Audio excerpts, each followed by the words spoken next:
Você já se sentiu absolutamente só em uma sala lotada? Como se houvesse uma parede de vidro invisível entre você e o resto do mundo. A solidão é mais do que a ausência de pessoas. É um vazio profundo. Um vazio que a ciência prova ser tão prejudicial à saúde quanto o tabagismo.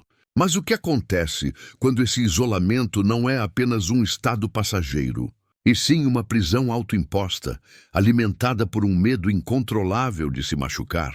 Nesta série de 5 capítulos, mergulharemos nos bastidores psicológicos da solidão crônica. Uma jornada real e perturbadora que revela o ponto onde o medo de se conectar se torna o maior inimigo de uma vida. Prepare-se para confrontar essa experiência universal. E nos diga nos comentários, você já teve medo de se abrir para alguém por receio de ser ferido? Existe uma dor que não deixa hematomas visíveis, mas que consome a alma de milhões em todo o planeta. Uma dor silenciosa, envolta em neblina, que chamamos de solidão. Mas o que é de fato a solidão? A resposta imediata à ausência de pessoas é a mais enganosa. Para a psicologia, a solidão é um estado subjetivo, um sentimento angustiante de desconexão. É a diferença gritante entre a conexão que o indivíduo deseja e a conexão que ele realmente tem. Alguém pode estar sozinho, mas não se sentir solitário. Da mesma forma, e este é o ponto crucial, alguém pode estar rodeado por uma multidão e ainda assim se sentir vazio. Esta é a chamada solidão invisível. Imagine a vida em uma grande metrópole. O ritmo frenético, os prazos, as redes sociais que prometem aproximar, mas criam um palco para a performance da felicidade. É neste cenário que o indivíduo moderno constrói uma vida de isolamento camuflado. Ele sorri nas fotos, responde às mensagens, cumpre suas obrigações, mas ao fechar a porta de casa, a realidade o atinge. A negação é o primeiro mecanismo de defesa. O indivíduo tenta racionalizar o vazio. É só cansaço. Preciso focar no trabalho. Prefiro a minha própria companhia. Ele confunde solidão, um estado de sofrimento, com solitude, um estado de escolha e introspecção produtiva. Mas o corpo não se deixa enganar. A solidão, quando crônica, não é apenas um problema emocional. É uma agressão biológica. Pesquisadores como John Cacioppo e Julian Holt Lundstad demonstraram isso de forma alarmante. O isolamento social crônico aumenta o risco de mortalidade precoce em até 50%. O impacto da solidão é comparável ao de fumar 15 cigarros por dia. Supera até mesmo os riscos da obesidade e do sedentarismo. É chocante, mas real. A falta de conexão pode ser fatal. O ponto de virada surge quando o emocional se materializa. A insônia se torna persistente. As dores de cabeça se tornam crônicas. O sistema imunológico, bombardeado pelo estresse constante do isolamento, começa a falhar. O corpo, em um grito silencioso, tenta alertar. Há algo fundamentalmente errado. Este isolamento, na maioria das vezes, não é aleatório. Ele é uma armadura, cuidadosamente forjada pela mente. No próximo capítulo, vamos desvendar por que o ser humano decide se afastar do único antídoto para sua dor, a conexão. A intriga reside na origem dessa armadura. Nascemos para conectar.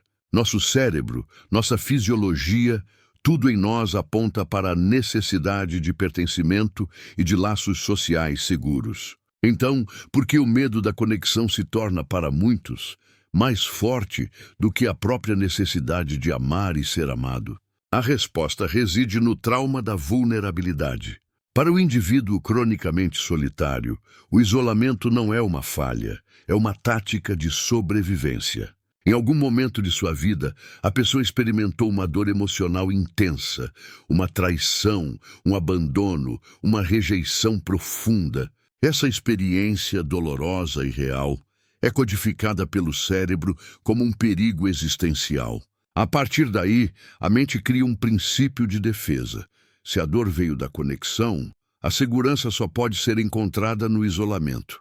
A vulnerabilidade, o ato de se abrir e se permitir ser visto em sua essência, torna-se sinônimo de fraqueza e risco iminente.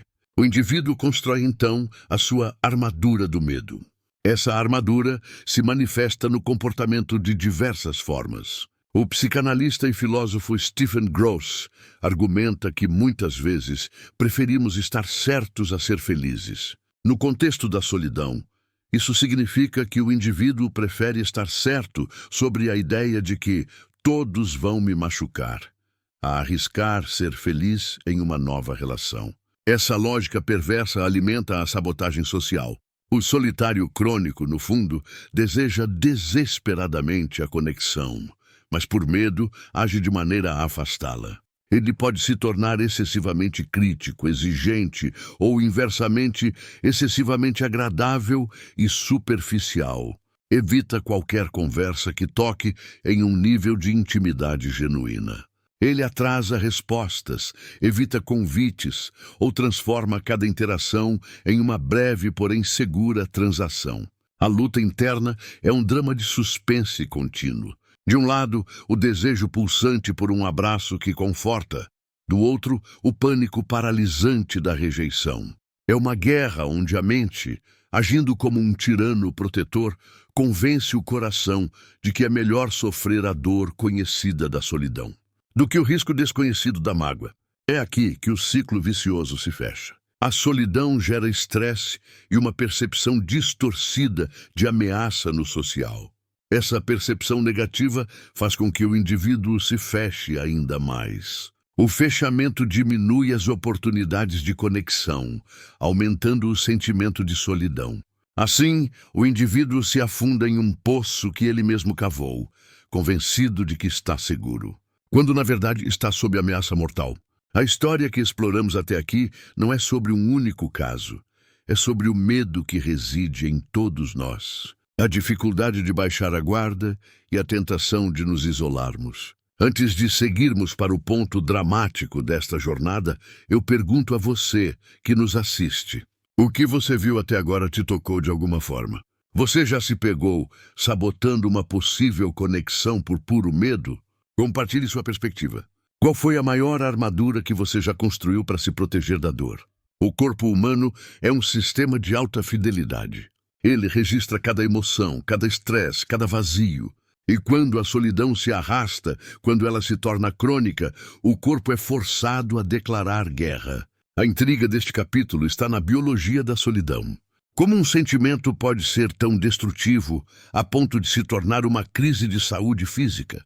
Estudos de Lisa Jarenka e colegas da Universidade de Ohio investigaram solidão e inflamação.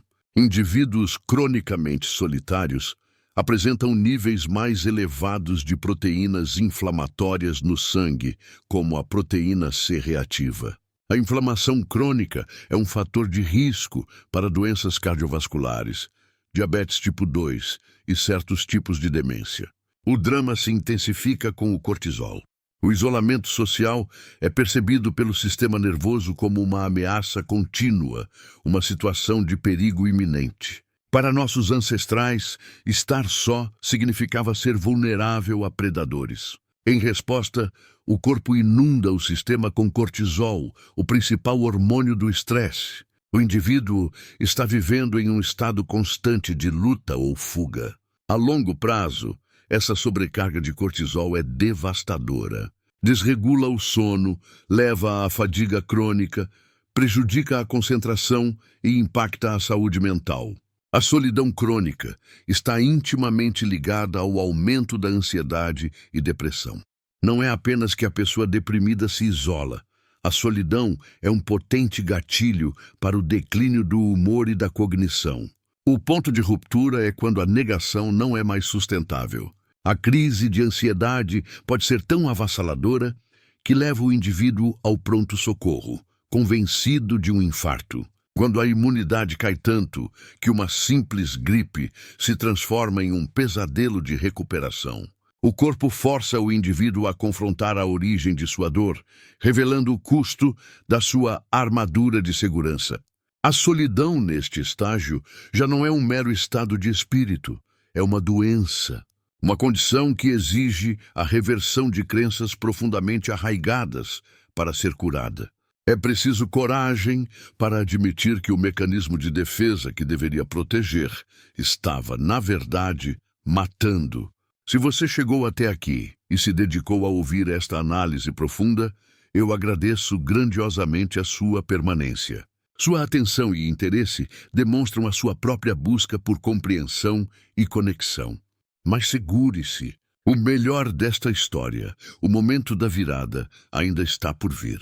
O indivíduo solitário, cronicamente, não perde apenas a chance de ter uma companhia. Ele perde o apoio fundamental para a própria vida. Esta é a conexão perdida. Pense em um momento de crise, uma dificuldade financeira, uma perda familiar ou uma falha profissional. Para a pessoa com uma rede de apoio sólida, esses momentos são amortecidos. Há um ombro para chorar, uma mente para ajudar a traçar uma estratégia. Para o cronicamente solitário, no entanto, a crise é enfrentada sozinho. Ele lida com o problema externo e com o peso esmagador de não ter para quem ligar, a ausência de um porto seguro. A história se torna mais dolorosa quando percebemos que, em muitos casos, o indivíduo ativamente afastou aqueles que se importavam. O medo de ser um fardo, o receio de ser visto em sua fragilidade, levou-o a criar muros tão altos que nem mesmo a boa vontade do outro consegue transpor. A decisão de mudar, de sair desse poço autoimposto, é o clímax da nossa narrativa psicológica. Mas é um passo quase impossível de ser dado.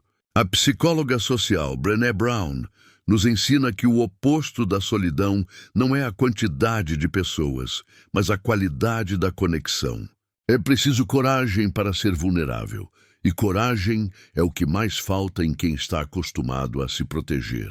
O primeiro passo para quebrar o ciclo vicioso é a admissão. Admitir que a solidão não é uma escolha de solitude, mas sim uma forma de sofrimento. Reconhecer que o medo da rejeição é real, mas que a rejeição é uma parte gerenciável da vida, enquanto o isolamento é uma condenação silenciosa. Este primeiro movimento exige que o indivíduo confronte seu próprio auto-julgamento. A voz interna que o critica, que o envergonha, que o convence de que ele não é digno de ser amado. Esse diálogo interno negativo é um dos maiores pilares da solidão, atuando como um guarda na porta da cela. O caminho para a conexão autêntica começa de forma pequena, quase imperceptível. Primeiro, distinguindo a solidão da solitude. Usar o tempo a sós para a introspecção e autocuidado, e não para ruminar a dor. Segundo, praticando a vulnerabilidade em pequenas doses. Um telefonema não transacional. Um convite para um café sem segundas intenções. Aceitar o risco, por menor que seja, de que a outra pessoa pode não corresponder. Terceiro, e mais crucial, buscando a ajuda de um profissional. A terapia é o espaço seguro onde a armadura pode ser lentamente retirada. É onde o indivíduo aprende que o medo da vulnerabilidade é apenas uma emoção e não um fato imutável sobre o mundo. O processo é difícil, repleto de recuos e avanços, mas a ciência mostra que a capacidade de forjar novos laços é inata ao ser humano. Chegamos ao ponto final desta jornada psicológica. O despertar não é um milagre, mas uma compreensão profunda, forjada na dor e sustentada pela coragem.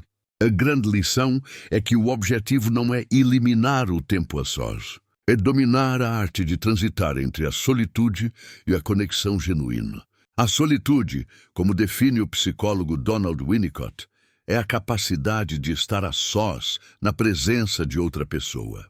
É a maturidade emocional de sentir-se confortável consigo mesmo, sabendo que há um suporte, mesmo que distante. A solidão, em contraste, é o vazio que persiste. No processo de superação, o indivíduo aprende que a vulnerabilidade é o portal. Não há conexão profunda sem o risco de ser ferido. É um paradoxo da vida. Para sentir a alegria da intimidade, é preciso aceitar a possibilidade da dor. E essa aceitação é a verdadeira liberdade. A história se encerra com a celebração da imperfeição. O indivíduo cronicamente solitário muitas vezes busca o amigo perfeito, o parceiro perfeito, a conexão perfeita, como uma forma inconsciente de manter o isolamento, já que a perfeição é inatingível. O despertar é perceber que as conexões autênticas não são blindadas, elas são resilientes. Elas resistem às falhas, aos desentendimentos e até mesmo à dor. O valor não está na ausência de conflito, mas na presença de alguém que se importa o suficiente para permanecer, mesmo quando a armadura tenta afastá-lo. A solidão é uma reação, a superação é uma escolha diária e corajosa de deixar de lado o medo e abraçar a imperfeição da experiência humana. Entender que, embora o caminho para a conexão seja arriscado, a alternativa, o isolamento crônico, é a maior e mais silenciosa tragédia da vida moderna. A história que exploramos é a história de todos nós. A história de quem luta para equilibrar a necessidade de se proteger com a urgência de pertencer. A vulnerabilidade é a chave que destranca essa prisão, mas exige coragem para arriscar a dor, para encontrar a alegria da conexão. Queremos saber a sua opinião. Você se identificou com esse ciclo de isolamento por medo de se machucar? Deixe seu comentário e sua experiência abaixo. Seu apoio nos ajuda a continuar trazendo histórias que fazem a diferença. Se você se conectou com esta jornada, inscreva-se no canal, ative o sino de notificações e nos vemos no próximo vídeo.